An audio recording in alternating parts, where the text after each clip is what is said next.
Project is a new sci-fi movie on Netflix directed by Shawn Levy starring Ryan Reynolds, otherwise known as the same tandem that brought us Free Guy. The plot of this movie basically is Ryan Reynolds is this pilot named Adam. He's from the future, 2050. He then travels back in time because he's trying to alter events that affect his timeline. He ends up back in the year 2022 where he meets his younger self, who's around the age of 12. And now it's the two of them going on this adventure to try to alter the rights that are going to affect their own futures while also confronting people who are trying to stop them. Free Guy was one of the biggest surprises I've seen in quite a while. I was very surprised how funny, original, clever, and even surprisingly touching that movie was. So when I heard that the director Shawn Levy and the actor Ryan Reynolds were going to work together again on a sci-fi movie, of course I was down to see it. And what they bring us is similar to Free Guy, a very funny, sweet, original, and surprisingly nostalgic sci-fi movie. First of all, let's start with the good in this movie. Ryan Reynolds, he's just great. Like, he's become, I think at this point, one of the most likable actors in the business. You know, he's funny, he's absurd, he's a complete shit talker.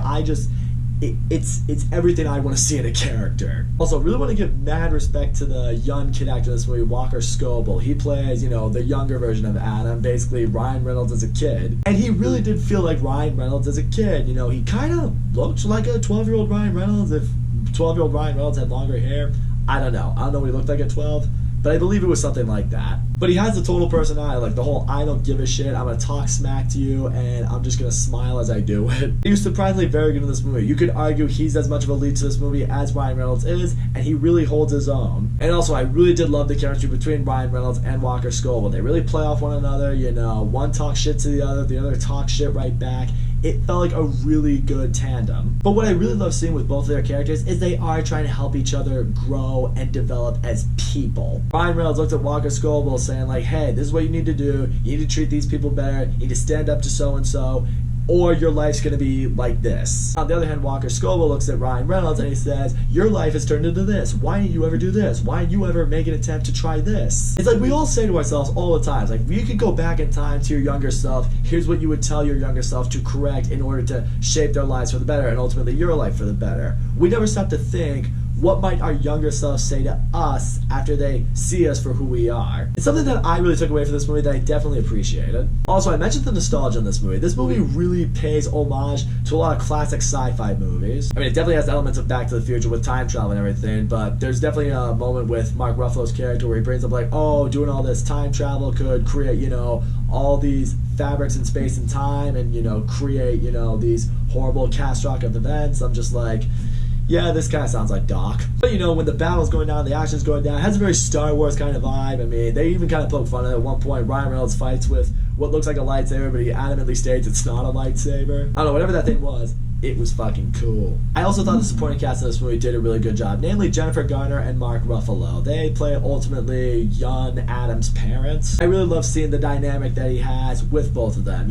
Each kid has a different relationship with each parent, and sometimes one is a little more complicated than the other, sometimes they feel a little bit more connected to the other. And I love how this movie emphasizes the stress there really is on being a parent. You are raising a child, especially when they reach a certain age, they want nothing to do with you, you don't know how to connect with them, you don't know how to relate to them. They provide a really good family message into the movie, and I thought it did wonders for younger Adam's character development as the movie goes along. Some characters in this movie I do feel get a little lost in the shuffle, like Zoe Saldana. She's not in the movie for very much, and to be honest, when she was in the movie, I didn't really remember her for much. Her character is important, and her role, I guess, is important to the plot of the movie.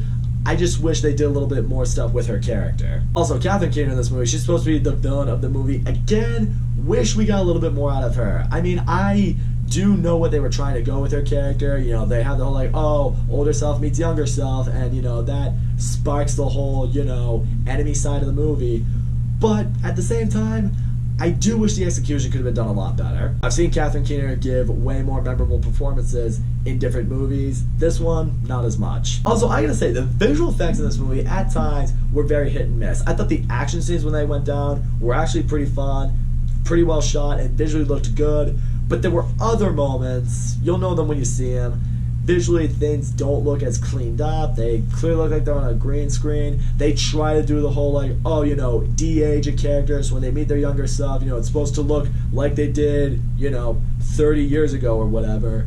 But the de-aging in this movie, it's not as well done as we've seen it be done. You know, of course, because this being directed by the same guy who made Free Guy, people are going to compare it to Free Guy. It is definitely not as good as Free Guy. And Free Guy was funnier, it was even more original. I think even with the level of heart it had, it hit a little more home for me. But I will say this much, although it's not as good as Free Guy, I do think this tandem between Shawn Levy and Ryan Reynolds is really working out. I mean, clearly these guys can make good movies together. I think they seem like they're on the same page when it comes to the type of movies they want to make. So we knew all the little emotions to hit at the right moment, and that's not always easy to do. It knew when to be funny, it knew when to turn on the drama, and a lot of movies never know how to balance that. This movie did, and I thought it did it almost seamlessly. So all in all, I would say the Adam Project is a lot like a B version of Free Guy. Ryan Reynolds and Walker Scobell, they kill it together. I loved seeing the different ways they played the character Adam. The supporting cast in this movie, for the most part, did a really good job. I do wish some got a little bit more screen time and provide a little bit more to the story. The action's a lot of fun. I love the nostalgia it brought to the sci-fi movie franchise. It was funny when it needed to be funny, even really funny at certain points. There's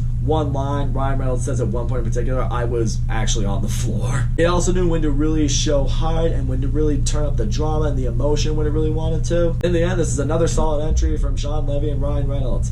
And it's recently been announced that Shawn Levy has officially been selected to direct Deadpool 3. I have a lot of hope that that's going to be really good now. Between Free Guy and the Adam Project, I really hope they can go 3 for 3. That's all I'm going to say, guys. Thank you so much for watching my video. And as always, don't forget to leave a comment, like, subscribe, and I'll see you all next time.